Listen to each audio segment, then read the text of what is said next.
Welcome to Humanity's Memory. If you're watching this on Humanity's Memory, hit subscribe and press share, because the idea I'm about to explore belongs to everyone. It concerns the fragile thing that still stands between despair and human flourishing, the last bridge. That metaphorical bridge is the small, simple hope that people clutch when systems fail, the last route to rescue, to meaning, to justice. In recent times, we have watched that bridge fray, institutions crumble, leaders betray promises, and once sacred words are sold for influence or for profit. Somewhere along the way, a question worth yelling from rooftops emerges. Why would God, or in metaphorical terms, the moral order we call God, cut the last bridge? This essay argues that the act of severing the last bridge is not necessarily divine cruelty. It is, at once, a stern wake-up call and an invitation. If we look carefully, that cut exposes the illusions we have built. Faith mistaken for passivity, institutions mistaken for salvation, and prayer mistaken for a replacement for responsibility. In the following pages, we will expand 5 interlocking perspectives on this metaphorical act. What the last bridge means, a theological reading, why faith sometimes feels withdrawn, the political meaning, how religion and power interact, and how that leads to the bridge being cut, a human and philosophical account about agency, dependence, and growth, and finally, how we might rebuild ethically, politically, and spiritually. Read or listen closely. If you find the argument valuable, share it. Humanity's Memory is a channel that lives by conversation, challenge, and the uncomfortable clarity that comes when we face our own illusions. What is the last bridge? A map of the metaphor. First, define the bridge. The last bridge is a set of overlapping things people rely upon when everything else fails. A final hope that someone, a leader, an institution, a deity will step in and fix catastrophe. The last institutional channel for justice, the court, the church, the international body that promises redress. The emotional lifeline of those in desperate need, the belief that somebody cares enough to act historically. Bridges literal and metaphorical reduce distance between worlds, poor and rich, oppressed and oppressor, earth and heaven. When the last bridge is intact, despair has a neutralizer. When it is cut, people face the abyss and the hard question, who will now act? The cut can feel like abandonment. It can also be a moral clarion. Either you step forward, or you watch collapse. Let us examine 5 images of the bridge being severed to see the dynamics at work. When institutions hollow out bureaucracies, churches, NGOs that once held moral weight but become transactional. When political systems collapse or betray their mandate, think revolutions defeated by cooptation or repression. When faith is commodified, spirituality turned into spectacle or a marketplace. When moral imagination withers, when compassion is privatized, leaving structural injustice intact. When personal responsibility is outsourced, I prayed. Now it's God's job, and action stalls.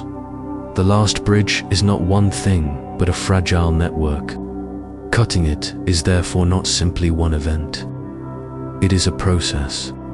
Yet the image helps us ask the key moral question. Why would that network be intentionally severed by God, by history, or by human choice, and what follows? Theological angle. Why faith feels withdrawn, testing, distillation, and awakening. Religious traditions have long wrestled with the sense of divine absence. Psalmists cry, my God, Why have you forsaken me? Mystics speak of the dark night of the soul. Theology offers several frameworks to explain why the last bridge, perceived as divine intervention or providential rescue, might be cut. One classical explanation is God withholds immediate rescue to teach the soul to act rightly.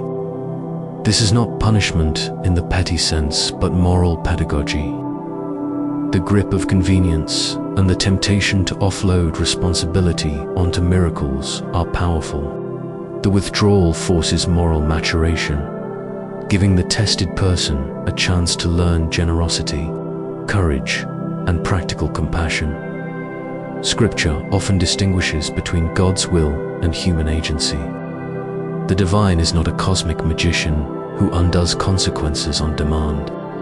Many religious thinkers insist that God prefers cooperation over coercion. Cut the bridge, in this view, is not abandonment but a refusal to override freedom on behalf of people who must become moral agents. You are invited to build the bridge, not to expect a supernatural fairy, another insight. Absence unmasks idolatry. When life's last bridge disappears, people reveal their true masters. If they were relying on institutions, charisma, or markets as saviors, the cut exposes that error. This is messy. It can feel violent, but as a theological corrective, it strips illusions and returns subjects to genuine faith, not in images or institutions, but in moral reality and love in action. A mature spirituality integrates prayer with action. Many faith traditions explicitly admonish that prayer without works is dead. In that vein, divine absence converts passive prayer into active compassion. The cut is a thunderclap. If you prayed for a landlord to be merciful and did nothing to avert eviction, your prayer alone would not suffice. The bridge is cut so that faith becomes an engine for justice, not an excuse for inaction. The theological point is not meant to soothe cynicism, but to sharpen it. A God who cuts is demanding partnership, not If that seems harsh, consider the alternative. A world where moral growth is optional, where miracles substitute for justice, where faith is spiritual opium for the comfortable. No moral community can long survive such a substitute. Political angle: how power turns sacred bridges into commodity and then cuts them. If theology considers divine pedagogy, politics offers a grimmer diagnosis. The bridge gets cut when earthly powers co-opt the crossing for private advantage.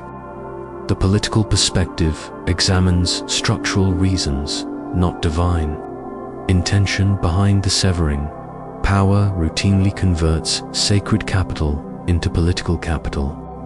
When churches or religious symbols end up underwriting regimes, the last bridge moves from being a public good to a proprietary asset. When religion becomes a political instrument, the institution's survival may trump its original mission. The bridge's maintenance becomes a cost-benefit calculation. If the privileged find more benefit in policing access than in extending rescue, the bridge is effectively severed for most. Every system depends on legitimacy. When faith institutions trade spiritual authority for wealth or state favor, their credibility collapses. The poor turn away. The righteous are scandalized. The bridge, the public trust that binds communities, erodes. Corruption doesn't just steal money. It steals belief that institutions are moral bridges at all. Political actors eagerly exploit that erosion. They promise repairs while strengthening mechanisms that maintain inequality. Economic systems can sever bridges by design. Neoliberal policies that privatize social goods, deregulate protections, and favor capital accumulation can make the last bridge structurally impossible to reconstruct. Think of the social safety nets that once functioned as communal bridges. When budgets are slashed, those bridges are demolished in favor of market solutions that require prior capital. The cut is not metaphysical. It is legislative. There is a modern political tactic: selectively invoke religion to galvanize supporters, while cutting social programs that would concretely help the vulnerable. The rhetoric promises divine sanction for political projects, even as policy undermines the existential systems that keep people afloat. The bridge is then perfunctorily maintained as an emblem, but not as a functioning conduit. A ceremonial cross on a policy agenda that refuses to feed the hungry. Power structures can secure compliance more effectively. If hope is channeled away from systemic change and toward private salvation or charity, if the last bridge sits intact as a public claim on justice, for example, the power of protest, of independent courts, of public funds, those in power face constant pressure. Cutting the bridge neutralizes systemic threats. It distributes responsibility into private deeds, thereby preserving structural advantages. Political analysis yields a sober conclusion. Many cuts are human-made. They are the predictable outcome of systems that value stability of elites above universal justice.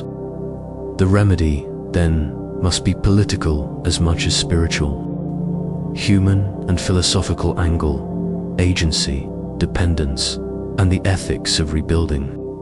What does it do to a human life when the last bridge is cut?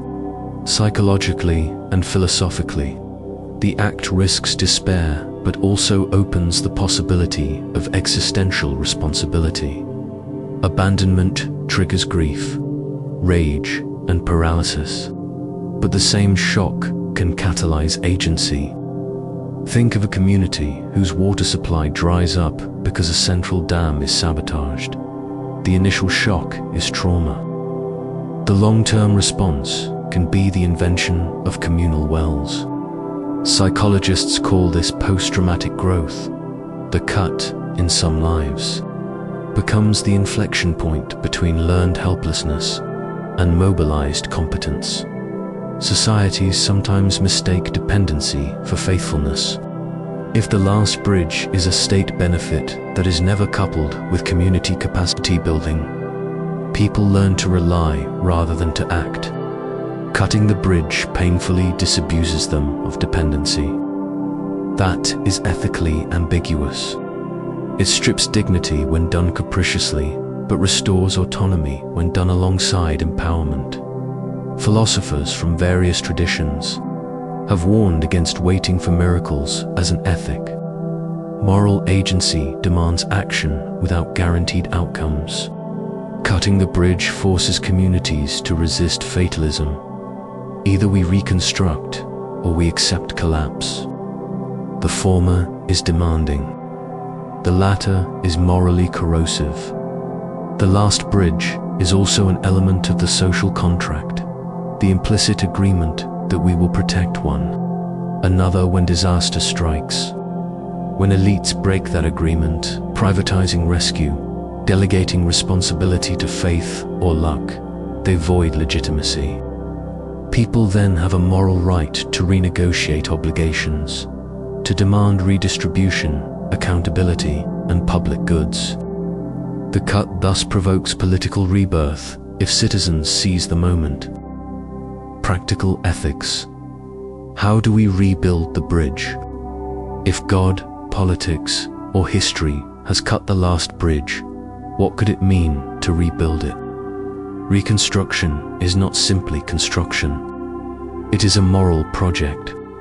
Here are steps that combine spiritual insight with political realism and restore institutional integrity. Institutions that once served as bridges must be reoriented toward public good.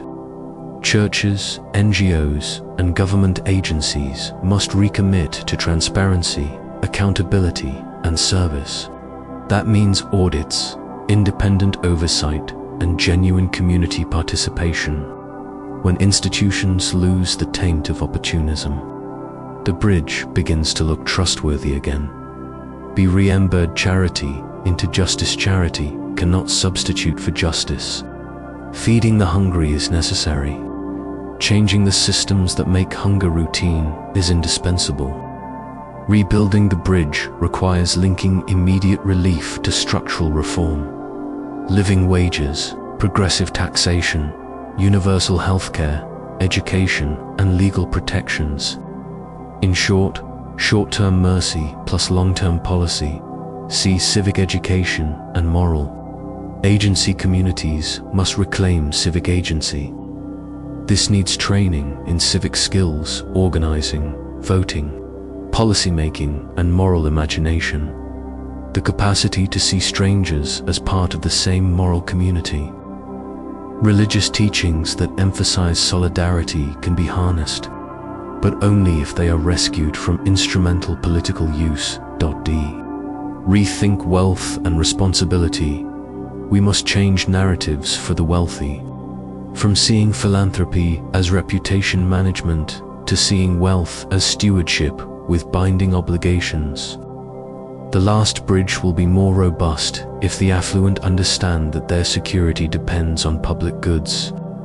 Legal reforms, tax incentives tied to social outcomes. Reparative justice can make stewardship systemic, not optional.